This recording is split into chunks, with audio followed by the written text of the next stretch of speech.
கர்த்தருக்கு ஸ்தோத்திரம். தேவனுக்கு மகிமை உண்டாவதாக.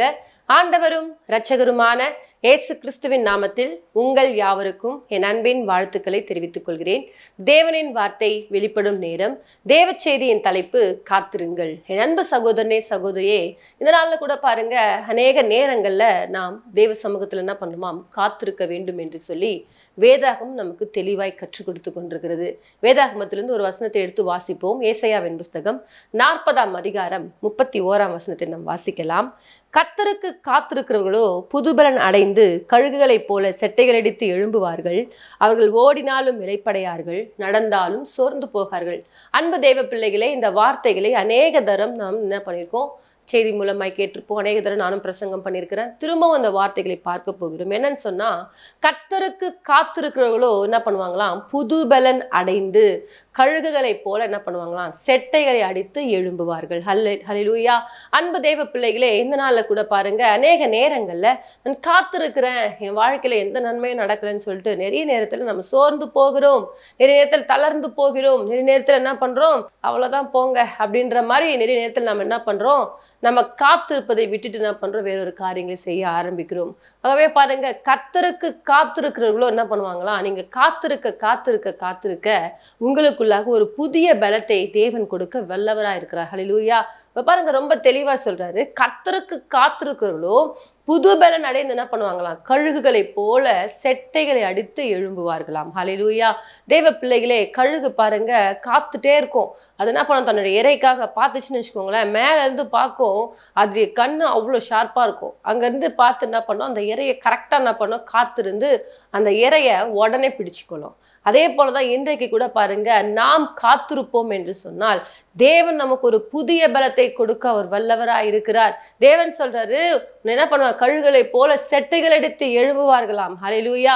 இன்றைக்கு எவ்வளவு நீங்க காத்திருக்கக்கூடிய நாட்கள்ல எவ்வளவு நீங்க தேவனுடைய சமூகத்துல வேதனையோடு, போராட்டங்களோடு, நிந்தைகளோடு, அவமானங்களோடு நான் காத்து தானே இருக்கேன், ஆனாலும் என் வாழ்க்கையில ஏன் இந்த வேதனை, ஏன் இந்த பாடு, ஏன் இந்த துக்கம், ஏன் இந்த நிந்தை, ஏன் இந்த அவமானம்னு சொல்லிட்டு அநேக நேரங்களில் கேள்வி கேட்டுக்கொண்டிருக்கிறோம். தெய்வ பிள்ளைகளே, காத்திருக்கக்கூடிய உங்களுக்கு தெரியணும், நான் காத்திருந்தால் எனக்குள்ளாக தேவன் புதிய பலத்தை கொடுப்பார். ஹல்லேலூயா. அது மாத்திரமல்ல, அவர்கள் கழுகுகளை போல என்ன பண்ணுவாங்க, செட்டைகள் எடுத்து எழும்புவார்களாம். ஓடினாலும் இளைப்படையார்கள், நடந்தாலும் சோர்ந்து போகார்கள். ஹல்லேலூயா. நீங்க எவ்வளவு ஓட்ட ஓடினாலும் நீங்க இளைப்படையவே மாட்டீங்க, நடந்து போனாலும் சோர்ந்து போக மாட்டீங்க. ஏன்னு சொன்னா, நீங்க தேவ சமூகத்துல காத்து கொண்டிருக்கிற தெய்வ பிள்ளைகளே, இந்த நாள்ல கூட நாம காத்திருப்பதற்கு சோர்ந்து போகக்கூடாது. நீங்க எவ்வளவாய் காத்து கொண்டிருக்கிறீங்களோ அவ்வளவாய் இன்னும் உங்களுக்குள்ளாக தேவன் விசுவாசத்தை வர்த்திக்க செய்வார். இன்னும் உங்களுக்குள்ளாக தேவன் ஒரு புதிய பலத்தை கொடுக்க வல்லவரா இருக்கிறார். இன்னும் தேவனுக்காக எழும்பி பிரகாசிப்பதற்கு அது ஒரு வழியாக மாறும். ஹல்லேலூயா. அன்றைக்கு பாருங்க, ஆபிரகாம் நம்பிக்கைக்கு ஏதுவில்லாதிருந்த போதே, அதாவது ஒரு காரியத்தை நம்புவதற்கு சாத்தியமே இல்லைங்க, இந்த காரியம் என் வாழ்க்கையில நடக்கும்னா நம்பவே முடியலங்க, சாத்தியமே இல்லைங்க அப்படின்னு சொல்லுவோம் பாருங்களா, அந்த மாதிரி ஒரு சூழ்நிலை தான் ஆபிரகாமுடைய நிலைமை. 75 வயதுல ஆண்டு வாக்குத்தத்தம் பண்றாருங்க. ஆனா 75 வருஷமா ஒரு மனுஷன் நம்பிக்கைக்கு ஏதுவில்லாதிருந்த போதே தேவனை விசுவாசமாய் நம்பிக்கொண்டிருக்கிறார். தெய்வ பிள்ளைகளே, இன்றைக்கு கூட பாருங்க, அவர் அந்த விதமாய் தெய்வ சமூகத்துல காத்து கொண்டிருக்கிறார். தேவனுக்காக என்ன பண்றாரு, காத்து கொண்டிருக்கிறார். கர்த்தர் சொன்னார்னா அது 100 மடங்கு அப்படியே நடக்குங்க. ஹல்லேலூயா. அவர் இல்லாதவைகளை இருக்கிறவைகளை போல அழைக்கிற தேவன், ஒருவராய் மாபெரும் அதிசயங்களை செய்கிற தேவன் என்பதை ஆபிரகாம் அறிந்து கொண்டிருந்தார். ஹல்லேலூயா. ஆகவேதான் பாருங்க, ரொம்ப தெளிவா சொல்ல, நம்பிக்கைக்கு ஏதுவில்லாதிருந்த போதே கர்த்தரை நம்பினாராம். ஹல்லேலூயா. கர்த்தரை விசுவாசித்தார். ஆகவேதான் அவர் விசுவாசத்தால் வல்லவராய் மாறினார். 100 வயதில் அற்புதத்தை பெற்றுக்கொள்ள. தெய்வ பிள்ளைகளே, நம்முடைய வாழ்க்கையில கூட நாம் காத்திருப்போம் என்று சொன்னால் தேவன் நம்மை வெறுமையாய் விடுகிற தேவன் அல்ல. நம்முடைய வாழ்க்கையில அற்புதங்களை செய்கிற தேவன், நம்முடைய வாழ்க்கையில அதிசயங்களை செய்கிற தேவன், நம்மை ஒருபோதும் வெட்கப்படுத்தாத தேவன். இன்றைக்கு எந்தெந்த காரியங்களை குறித்து தேவ சமூகத்துல விண்ணப்பங்களை வைத்து காத்து கொண்டிருக்கிறீங்க பாருங்க, விதைக்கிறவனுக்கு தெரியுங்க, நான் விதைச்சா கண்டிப்பா ஒரு நாள் என்ன பண்ணுவேன், அறுவடையை பார்ப்பேன் என்று சொல்லி. ஆகவே ஒரு சாதாரணமான மனிதனுக்கே, ஒரு விதைக்கிற மனிதனுக்கே தெரியும், நான் விதைச்சிருக்கிறேன், ஒரு நாள் கட்டாயம் என்ன பண்ணுவேன், 3 மாசமோ 6 மாசமோ 1 வருஷத்துலயோ நான் என்ன பண்ணுவேன், அதற்குரிய பலனை பார்ப்பாங்கன்னு சொல்லிட்டு ஒரு நம்பிக்கையோடு இருப்பாங்க. அதே போலதான் நாம கூட பாருங்க, தேவனுடைய வார்த்தைகளை விதைத்திருக்கிறோம், தேவ சமூகத்துல ஜெபித்திருக்கிறோம், தேவ சமூகத்துல என்ன பண்றோம், உபவாசத்தோடு காத்து கொண்டிருந்திருக்கிறோம். எத்தனை நாட்கள் கண்ணீரோடு கூட தேவ சமூகத்துல ஆண்டவர் நோக்கி பார்த்திருப்போம். அதெல்லாம் கர்த்தர் பார்த்து கொண்டே இருக்கிறார். நீங்கள் என்ன காரியத்தை விதைத்திருக்கிறீர்களோ தேவன் நிச்சயமாய் அதற்கேற்ற பலனை கொடுக்கக்கூடிய நாட்களுக்குள்ளாக வந்துட்டீங்க. தேவ பிள்ளைகளே, இந்த நாள்ல கூட கர்த்தர் சொல்றாரா, கர்த்தருக்கு காத்திருக்கிற 8 மாசமா நான் காத்துட்டு இருக்கேங்க, என் வாழ்க்கையில் நன்மை நடக்கலன்னு சோர்ந்து போய் காணப்பட்டு கொண்டிருக்கீங்களா? 9ஆம் மாதத்துல துவக்கத்திலேயே கர்த்தர் உங்கள் வாழ்க்கையில் அற்புதங்களை செய்ய அவர் வல்லவராய் இருக்கிறார். தேவ பிள்ளைகளே, சோர்ந்து போகாதீங்க. கர்த்தருக்கு காத்திருக்கிறவர்களோ புது பலன் அடைவார்கள். ஹல்லேலூயா. அவர்கள் கழுகுகளை போல செட்டைகள் அடித்து எழும்புவார்கள். நீங்கள் எத்தனை நாட்களாக தேவ சமூகத்துல வார்த்தைகளை வைத்து காத்து கொண்டிருக்கிறீங்க, வார்த்தைகளை விதைத்திருக்கிறங்க. எத்தனை நேரங்கள்ல வார்த்தைகளை விசுவாசமா பேசி கொண்டிருக்கிறங்க. கர்த்தர் எனக்கு செய்வார் என்ற நம்பிக்கையோடு கூட காத்து கொண்டிருக்கிறங்க. என் கணவர் மாறுவார், என் பிள்ளைங்க மாறுவாங்க, என் குடும்ப சூழ்நிலைகள் மாறும், என் வியாதி மாறும்னு சொல்லிட்டு நான் காத்து கொண்டிருக்கிறேன் என்று சொல்லி இன்றைக்கு தேவ சமூகத்துல பிள்ளைகளே, நீங்கள் இன்றைக்கு தேவனை நோக்கி பார்த்து கொண்டிருக்கிறீங்களா? நிச்சயமாக உங்களுடைய வாழ்க்கையில கர்த்தர் அற்புதத்தை செய்ய அவர் ஆயத்தம் உள்ளவராய் இருக்கிறார். ஹல்லேலூயா. வேதாகமத்துல பாருங்க, 38 வருஷமா ஒரு மனுஷன் வியாதி படுக்கையோடு கூட படுத்து கொண்டிருக்கிறான். அவனுக்கு ஒரு நம்பிக்கை, ஒரு நாள் என்ன பண்ணும், அந்த குளம் கலக்கப்படும், அந்த குளத்துல நானும் போய் என்ன பண்ணுவேன், விழுவேன். நான் போறதுக்கு முன்பாக என்ன பண்றாங்க, யாரோ ஒருத்தர் விழுந்துடுறாங்க, என்னால விழ முடியல, என்னால போக முடியல, நடக்க முடியலன்னு சொல்லிட்டு படுத்த படுக்கையா இருக்கிற மனுஷன், அவனுக்குள்ளாக கூட ஒரு நம்பிக்கை பாருங்க. அந்த நம்பிக்கையை பார்த்துதான் தேவனே அந்த மகனை தேடி வருகிறார். ஹல்லேலூயா. வந்து உனக்கு என்ன செய்யணும், ஆண்டவரே நான் சுகத்தை பெற்றுக்கொள்ள வேண்டும். ஹல்லேலூயா. உன் படுக்கை எடுத்துக்கொண்டு நடன்னு சொன்ன மாத்திரத்துல பாருங்க, அவன் எழுந்து நடக்க ஆரம்பித்தான். ஹல்லேலூயா. தேவ பிள்ளைகளே, நான் இத்தனை வருஷமா காத்திருக்கிறேனே, நன்மை நடக்கலன்னு சொல்லிட்டு சோர்ந்து போயிருக்கிறீங்களா? இன்றைக்கு ஒருவேளை காத்து கொண்டிருக்கிற உங்களுடைய வாழ்க்கையில தேவனே வந்து உங்கள் வாழ்க்கையில அற்புதங்களை செய்ய அவர் வல்லவராயிருக்கிறார். நான் படுத்த படுக்கையா இருக்கிறேங்க, இதோட என் வாழ்க்கை முடிஞ்சு போச்சுன்னு யோசித்து கொண்டிருக்கிறீங்களா? எத்தனையோ படுத்த படுக்கையில இருந்த ஜனங்களை விடுதலையாக்கின தேவன் நம்முடைய தேவனுங்க. ஹல்லேலூயா. செத்து போய் 4 நாளா நம்ம மனுஷனையே ஜீவனோடு கூட எழுப்பின தேவன் நம்முடைய தேவன். ஆகவே நீங்களும் நானும் ஆராதிக்கிற தேவன் அவர் ஜீவனுள்ளவராய் இருக்கிறார். அவர் இன்றைக்கும் அற்புதங்களை செய்யக்கூடியவராய் இருக்கிறார். ஹல்லேலூயா. ஆகவே தேவ பிள்ளைகளே, யாரெல்லாம் தேவ சமூகத்துல காத்து கொண்டு நம்பிக்கையோடு கூட காணப்படுறீங்களோ உங்களுக்கு தேவன் நிச்சயமாக அற்புதங்களை செய்து உங்களை ஆசீர்வதிக்க அவர் வல்லவராய் இருக்கிறார். ஹல்லேலூயா. அன்றைக்கு ஆபிரகாம் எப்படி தேவ சமூகத்துல நம்பிக்கைக்கு ஏதுவில்லாதிருந்த போதே கர்த்தரை நம்பிக்கையோடு கூட தேவ சமூகத்துல காத்து கொண்டிருந்தார். அந்த வார்த்தைகளை பிடித்து காத்து கொண்டிருந்தார். தேவன் சொன்னார்னா அது நிச்சயமாய் நடக்கும் என்பதை குறித்து விசுவாசத்தோடு காத்து கொண்டிருந்தார். ஆகவே அவருடைய வாழ்க்கையில அற்புதங்களை கர்த்தர் செய்தார். 38 வருஷமாய் வியாதியோடு கிடந்த மனுஷன், அவனுக்குள்ளாக ஒரு பெரிய நம்பிக்கை, ஒரு நாள் இந்த குளம் கலக்கப்படும், நானும் போய் என்ன பண்ணுவேன், அந்த குளத்துல விழுந்து சுகத்தை பெற்றுக்கொள்வேன் என்று சொல்லி அந்த காத்திருப்பு தாங்க தேவனே வந்து அந்த மகனுக்கு அற்புதங்களை செய்கிறார். ஹல்லேலூயா. ஆகவே தேவ பிள்ளைகளே, நீங்கள் உயர பறக்கக்கூடிய நாட்களுக்குள்ளாக வந்திருக்கிறீங்க. நீங்க தேவ சமூகத்துல எவ்வளவாய் காத்திருக்கிறீங்களோ அதற்கேற்ற பலனை தேவன் கட்டாயம் உங்க வாழ்க்கையில கொடுக்க போகிறார். அந்த நம்பிக்கை விசுவாசத்தோடு கூட இன்னும் தேவ சமூகத்துல என்ன பண்ணுங்க, நம்பிக்கையாய் காத்து கொண்டிருங்க. அந்த நம்பிக்கையை மாத்திரம் தளர விடாதீங்க. நம்பிக்கையில என்ன பண்ணுமா, உறுதியாயிருங்கள் என்று சொல்லி ரோமர் 12:12 அப்போஸ்தலனாகிய பவுல் தெளிவா சொல்றாருங்க. ஆகவே இந்த நாள்ல கூட தேவ பிள்ளைகளே, நம்பிக்கையில எப்படி இருக்கணுமா, உறுதியாய் தரித்திருக்க வேண்டும். ஹல்லேலூயா.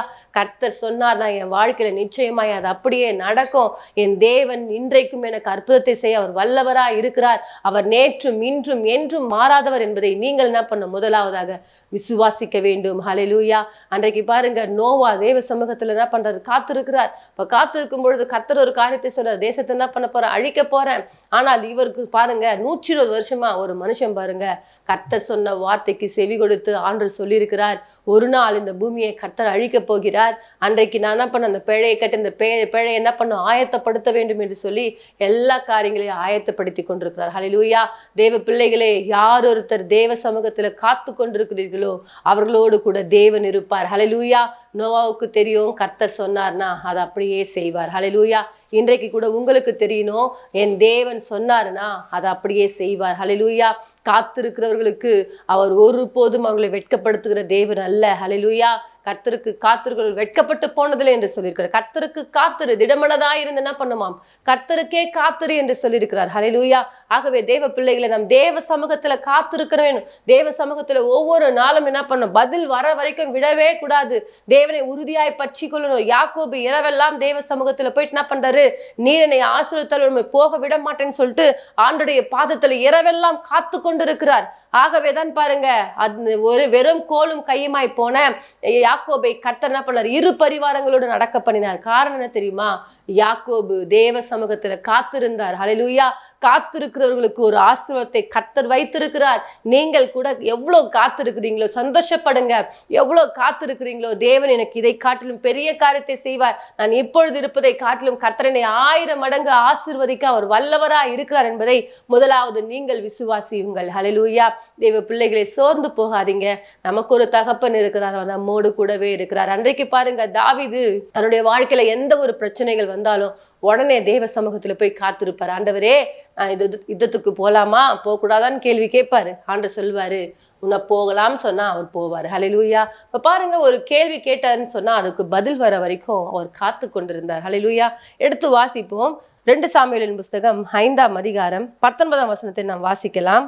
பெலிஸ்தருக்கு விரோதமாய் போகலாமா, அவர்களை என் கையில் ஒப்பு கொடுப்பீரா என்று தாவீது கர்த்தரிடத்தில் விசாரித்த போது, கர்த்தர், போ, பெலிஸ்தரை உன் கையில் நிச்சயமாய் ஒப்பு கொடுப்பேன் என்று தாவீதுக்கு சொன்னார். ஹல்லேலூயா. பாருங்க, ஒரு காரியத்தை சொல்றாருன்னு சொன்னா, ஆண்டவரே பெலிஸ்தருக்கு விரோதமாய் நான் போலாமான்னு ஒரு கேள்வி கேட்கிறாரு. கேட்ட உடனே ஆண்டவர் பதில் சொன்னாரா? கொஞ்சம் வெயிட் பண்றாரு. இப்ப வெயிட் பண்ண என்ன பண்றாரு, அந்த பதிலை பெற்றுக்கொள்றார். இப்ப பதில் கிடைச்ச உடனே தான் என்ன பண்றாரு, அவர் என்ன பண்றாரு, யுத்தத்துக்கு கடந்து போகிறார். ஹல்லேலூயா.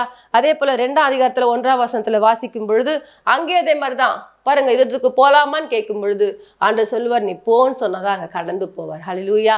ஆகவே தேவன் நமக்கு ஒரு ஜெயத்தை கொடுக்கணும், தேவன் நம்முடைய வாழ்க்கையில ஒரு அற்புதத்தை செய்யணும்னு சொன்னா முதலாவது நம் தேவ சமூகத்துல போயிட்டு நம்முடைய பிரச்சனைகளை சொல்லணும். ஆண்டவரே, நான் இப்படிப்பட்ட பிரச்சனையோடு கூட காணப்படுறேன், இப்படிப்பட்ட நெருக்கத்தோடு கூட காணப்படுறேன், நான் இந்த காரியத்தை செய்யலாமா செய்யக்கூடாதா, இந்த காரியத்துக்கு போகலாமா போகக்கூடாதான்னு சொல்லிட்டு நீங்க ஒரு கேள்வி தேவனிடத்துல கேட்கும் பொழுது அவர் உங்களுக்கு சரியான பதிலை கொடுக்க அவர் வல்லவரா இருக்கிறார். அதற்குத்தான் நம்ம தேவ சமூகத்துல என்ன பண்ணணும், காத்திருக்கணும்.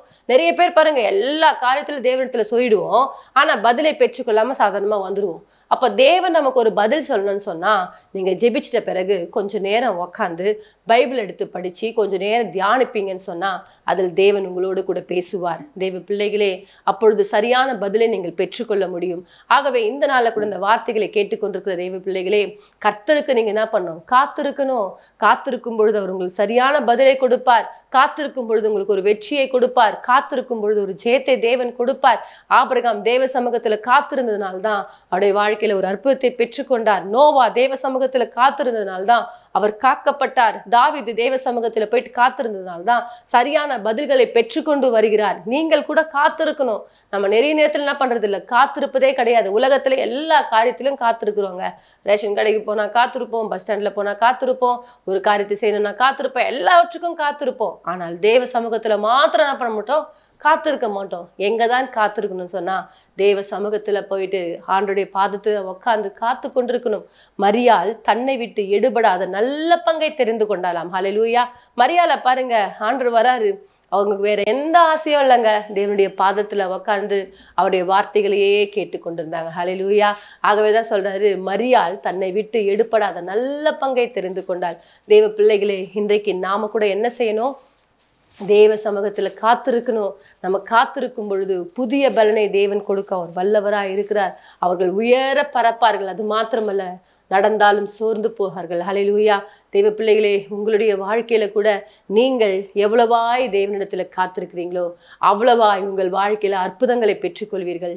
அற்புதங்களை பெறணுமா, இன்றைக்கு போயிட்டு உக்காருங்க, தேவ சமூகத்துல காத்திருங்க. எப்படி காத்திருக்கணும், நம்பிக்கைக்கு ஏதுவில்லாதிருந்த போதே அவர் நம்பினது போல நீங்கள் கூட என்ன பண்ணணும், விசுவாசத்தோடு தேவ சமூகத்துல காத்திருக்கணும். அப்படி நீங்க காத்திருப்பீங்கன்னு சொன்னா நிச்சயமாக தேவன் உங்கள் வாழ்க்கையில 100 மடங்கு அற்புதங்களை செய்து உங்களை ஆசீர்வதிக்க அவர் வல்லவராய் இருக்கிறார். நம் யாவரும் ஒரு சிறிய ஜெபத்தை ஏறெடுப்போம். மகா இரக்கமும் கிருபை நிறைந்த எங்கள் அன்பின் தகப்பனே, இந்த நாள்ல கூட அப்பா, யாரெல்லாம் தேவ சமூகத்துல காத்திருந்து என் வாழ்க்கையில நன்மை நடக்கலன்னு சொல்லிட்டு சோர்ந்து போன நிலைமையில இருக்கிறாங்களோ அந்த பிள்ளைகளுடைய வாழ்க்கையில இன்றைக்கு அப்பா, அந்த பிள்ளைகளுக்கு ஒரு உற்சாகத்தை தேவன் கொடுத்து அந்த பிள்ளையுடைய வாழ்க்கையில நான் காத்திருக்கிறேன், தேவன் கட்டாயம் எனக்கு ஒரு அற்புதத்தை செய்வார் என்ற அந்த நம்பிக்கை விசுவாசத்தை உடைய பிள்ளைகளுக்கு நீர் கொடுத்து நீ நடத்த போவதற்காய் ஸ்தோத்திரம் ஐயா. உடைய கிருபையுள்ள கரம் உடைய பிள்ளைகளோடு கூட இருக்கட்டும். ஆவியானவரே நீர் வழிநடத்தும் பெரிய காரியங்களை செய்யும். இயேசுவின் மூலமாய் செபிக்கிறோம் எங்கள் ஜீவனில் நல்ல பிதாவே, ஆமேன். கர்த்தர் தாமே உங்களை ஆசீர்வதிப்பாராக. God bless you.